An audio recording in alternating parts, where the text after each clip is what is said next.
Hello everyone, welcome to SwitchUp as we once again have a look at some of the games coming out for the Switch in this upcoming week. We'll be looking at games releasing from the 16th of April up until the 22nd, and as we always do, we'll first have a look at any games that released on the Switch without being in one of these videos for whatever reason. So what's coming to the Switch this week? Well, let's find out.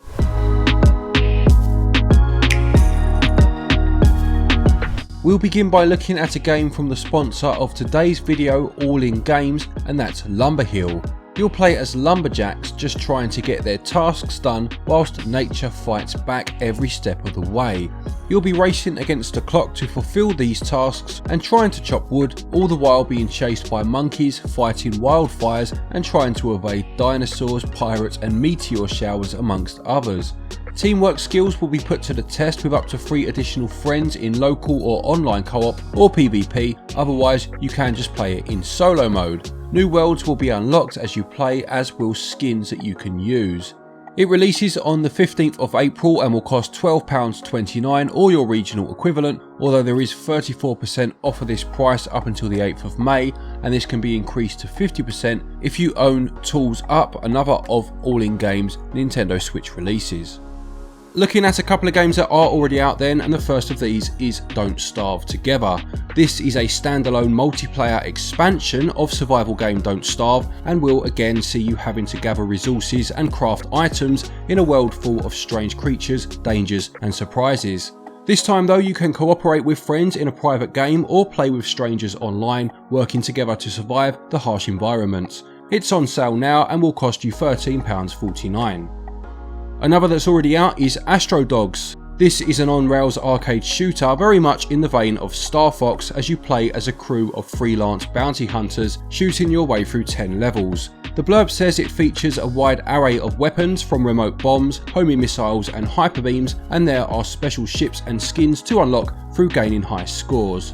It costs £11.70 or your regional equivalent.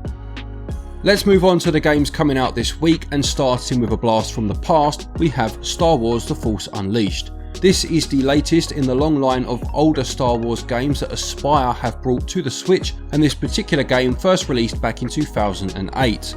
You play as Starkiller, Darth Vader's secret apprentice, in a story that takes place between Revenge of the Sith and A New Hope, in what is a third-person action game. This is an enhanced remaster of the Wii version of the game, which made use of the Wii Remote's motion technology to allow you to swing your lightsaber and use your force powers, and the joycons will serve such a purpose this time round. The 2-player dual mode of the Wii version, which allows you to choose from 27 characters in the Star Wars universe and battle against a friend, also features in this Switch version. It's going to cost £17.99 and it releases on the 20th of April.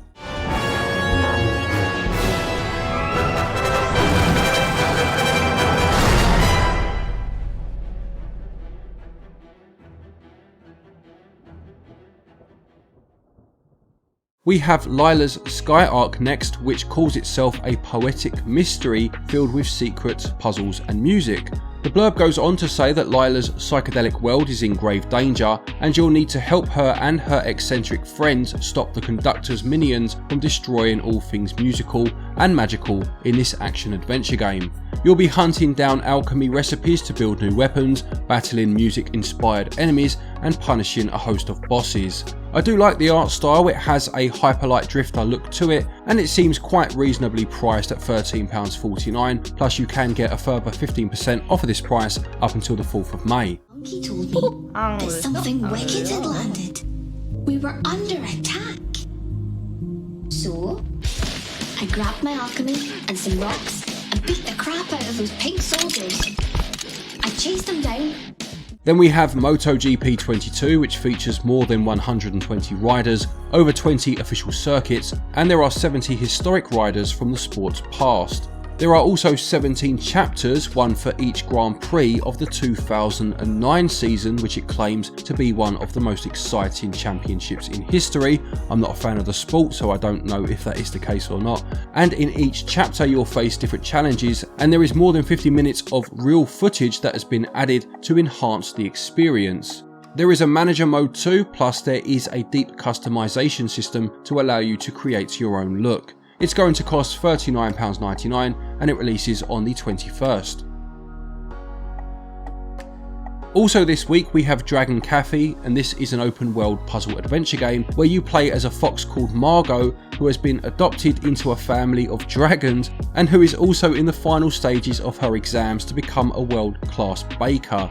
How on earth do they come up with some of these stories? It looks as if you'll be exploring the world, foraging for ingredients to make a number of recipes, and it does say that there are over 100 unique dishes to discover. It has an asking price of £21.99 or your regional equivalent, but it is another game with a pre-launch discount, this time of 20%. Discover the joy that food brings to others and the memories that are gathered. Then we have Metal Tales Overkill. This is a 3D roguelite shooter, or guitar shooter as the blurb describes it, as you attempt to take down hordes of zombies intent on wiping out metal bands and their dedicated fans. You can pick and choose from a variety of instruments and add-ons from the history of metal, selecting from a wide range of guitars and amps before taking on 15 different enemy types, 8 different bosses over 6 different levels. It has an original soundtrack from international metal band songs, plus it can be played locally with a friend in co-op mode. It will cost you £14.99. Next then we have Lumote, the Master Mote Chronicles. Set in the Great Depths, a place filled with motes, bioluminescent creatures, you play as Lumote, a mote different from the others. When the Great Depths turn red, Lumote sets out on a quest to return the world to blue, and doing this will mean taking control of the Great Depths' inhabitants and gaining mastery of its puzzles.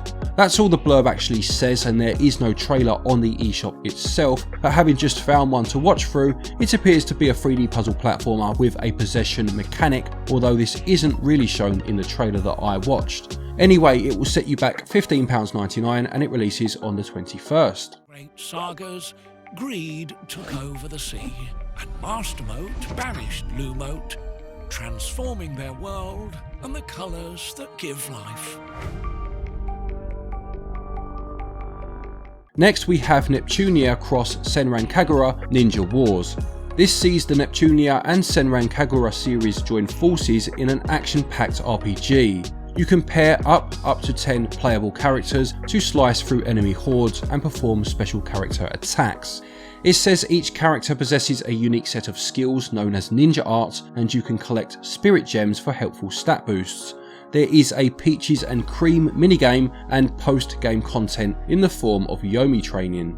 I must admit I have no experience at all with the Neptuna franchise and have only ever played one SENRAN KAGURA game, which was a hack and slash fighter on the 3DS. If you are a fan of either series though, this releases on the 22nd and it will cost £44.99, although there is 10% off until the 29th of April.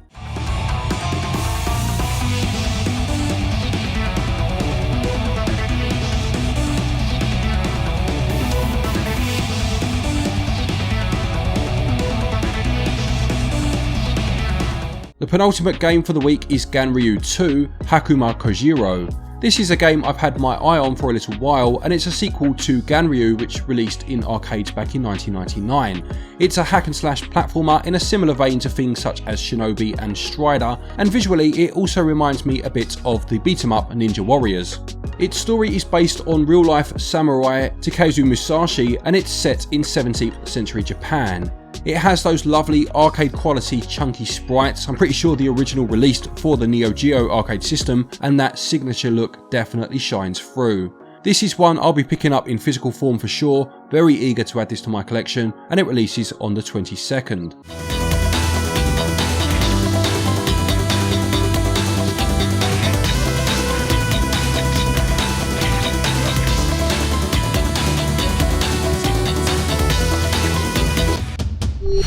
And finally for the week then we have Castle Formers. This is a quite cheap release at just £4.99, but I liked the premise of an action platformer where you collect resources by day before things take a turn towards tower defense by night. Reminds me a bit of something like the Kingdom 2 Crowns game in that respect. It says here you'll be cutting plants, finding treasures and hunting, before then preparing food and casting spells in order to protect your castle at all costs when the sun goes down.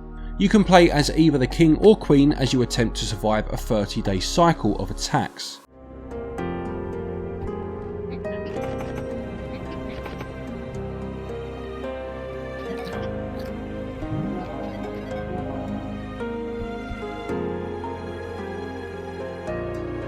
So there you have it, another week of Nintendo Switch releases. Was there anything there that interested you at all? Will you be picking anything up? Please do let us know in the comment section below. Another thank you to All In Games for sponsoring this video. Don't forget their game Lumberhill released on the 15th on the Switch if you are interested, and there will be links to it in the top pinned comment and the description for this video. If you do need eShop credit, don't forget you can use our website switchup.gg, and until the end of this month there is 10% off of anything that you buy on there. Means you can save a little bit of money and it helps the channel out too. So thank you to anyone that does do this, it is very much appreciated.